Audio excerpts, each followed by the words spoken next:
ឡានបុកមិនអាចធ្វើឲ្យគាត់ដួលបានហើយសូម្បីតែមានអ្នកប្រើខ្សែពួរទាញគាត់ក៏មិនអាចឲ្យគាត់ធ្លាក់បានដែរទោះគាត់មានកង់តែពីរក៏ដោយ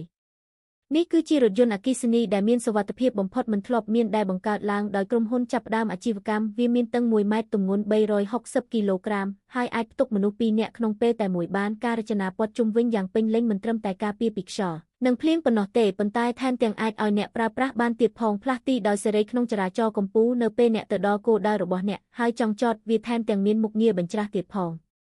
បើនិយាយពីការសាកវិញវាចំណាយពេលត្រឹមតែ4ម៉ោងដើម្បីសាកថ្មពេញហើយចម្ងាយអតិបរមាគឺ350គីឡូម៉ែត្រក្នុង1ម៉ោង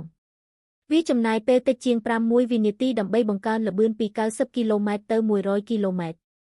តាមពិតទៅទាំងនេះគឺគ្មានអ្វីសម្រាប់គាត់ទេអ្វីដែលអស្ចារ្យបំផុតអំពីគាត់គឺសមត្ថភាពរបស់គាត់មិនធ្លាក់ចុះនោះទេដោយសារតែមាន gyroscopes បង្វិលល្បឿនលឿនពីនៅក្រោមរថយន្តរបស់គាត់រួមផ្សំជាមួយនឹងមុខងារឡាយតម្រូវអេក្រង់ដោយស្វ័យប្រវត្តិនៃម៉ូទ័រល្បឿនលឿននៅពេលដែលវាត្រូវបានបុកអង្គដំណើរការសេនស័រដ៏មានអានុភាពនៅក្រោមកាប៊ីននឹងបញ្ចេញប្រតិកម្មភ្លាមនិងផ្ដល់នូវការរុញច្រានបញ្ច្រាស់ភ្លាមដូច្នេះទោះបីជាវាជួបប្រទះភាពស្អាតឬស្ទើរតែធ្លាក់ចុះក៏ដោយក៏ទូរយន្តនៅតែអាចរក្សាលំនឹងបានហើយសន្ទុះខាងក្នុងរបស់វាត្រូវបានបង្កើតឡើងក្នុងទីដោយដូចគ្នានឹងឡានតើអ្នកគិតថាគាត់គួរលក់តម្លៃប៉ុន្មាន